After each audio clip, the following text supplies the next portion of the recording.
teman-teman, di sini saya Alsa Afita. Di sini saya akan menjelaskan cara-cara penyimpanan dokumen atau arsip secara manual.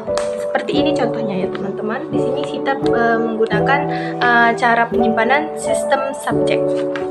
Baiklah, kita langsung ke langkah-langkah yang pertama. Baiklah teman-teman, kita mulai dari surat keluar dulu ya teman-teman. Langkah pertama adalah kita memberi kode. Ini ya yang teman-teman yang di atas ini, yang KU 01,2. Bagaimana cara kita menentukan kodenya? Kita harus melihat di daftar klasifikasi ya teman-teman. Nah, di sini kita cari dulu KU. Nah, seperti ini teman-teman, KU 01,2, yaitu kesanggupan pembayaran. Kita lihat di sini perihalnya sama ya teman-teman, kesanggupan pembayaran. Jadi seperti itu ya teman-teman, contoh cara memberi kode pada surat. Kemudian langkah yang kedua adalah kita menandai bagian-bagian penting yang menjadi inti surat tersebut ya teman-teman, seperti ini. Ini inti surat ini adalah permohonan maaf atas keterlambatan pelunasan dikarenakan perdagangan dalam kondisi tidak stabil. Nah, itu inti dari surat tersebut ya teman-teman. Terus setelah itu kita stabilo. Langkah ketiga kita menyusun teman-teman, buku agenda. Mengisi buku agenda. Yang pertama kita melihat nomor surat tersebut. Nomor surat tersebut terletak di sini ya teman-teman, di nomor itu ya teman-teman. Kemudian tanggal surat. Tanggal surat ini di sini ya teman-teman. Nah, kemudian dikirim kepada dan alamat ini teman-teman. Yang terhormat Bapak Satrio Wibawa. Itu contoh dari dikirim dan alamat. Kemudian isi ringkasnya. Nah, isi ringkasnya tadi yang kita isi, yang kita stabilo tadi ya teman-teman. Kemudian hubungan dengan surat nomor.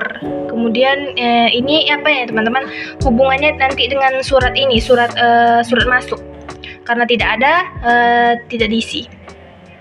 Kemudian lampiran. Lampiran tidak ada meletakkan lampiran surat tersebut, jadi kita strip. Kemudian kode arsip, itu kode tadi ya teman-teman, yang KU tadi ya teman-teman, KU 01. Kemudian itu tadi contoh cara mengisi buku agenda surat keluar dan begitu seterusnya ya teman-teman. Baik teman-teman, di sini saya hanya ingin memberi informasi bahwa untuk surat perusahaan dari kita sendiri, kita akan mencapnya itu di sebelah kiri ya teman-teman, di seperti ini.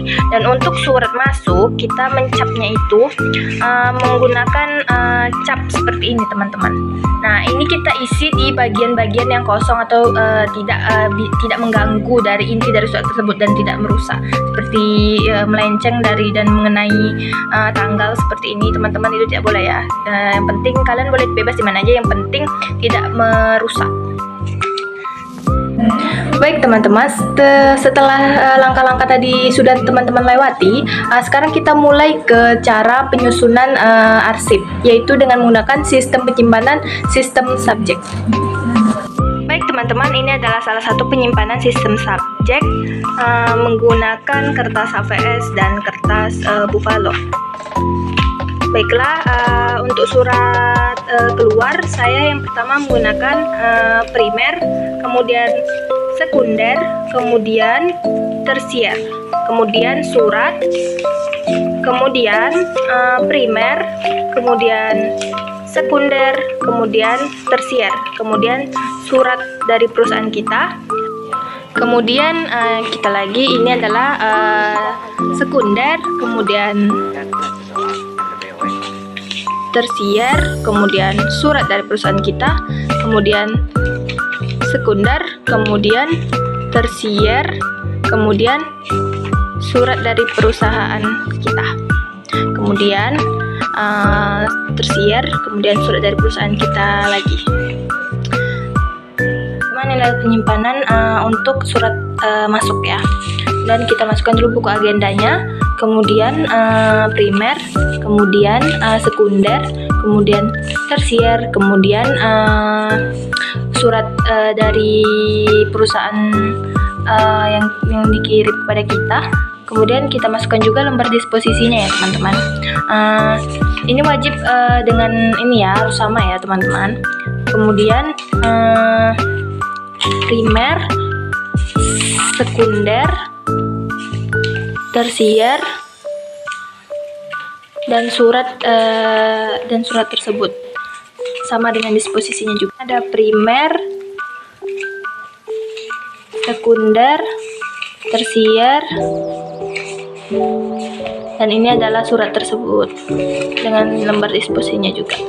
Dan ada primer, ada sekunder, ada tersier, dan ada suratnya beserta lembar disposisi. Kemudian ada primer, ini sekunder, tersier, dan suratnya ya teman-teman. Baiklah teman-teman, setelah semuanya itu disusun, kemudian kita masukkan ke dalam map. Nanti tampilannya akan seperti ini.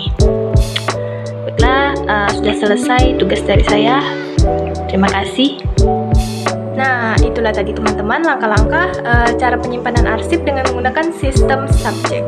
Dan kemudian saya ingin meminta maaf jika ada kesalahan pada cara penyimpanan saya. Saya akan menggunakan itu sebagai bahan evaluasi untuk memperbaiki performa saya. Terima kasih teman-teman sudah mendengarkan. Saya mengucapkan terima kasih. Sampai jumpa.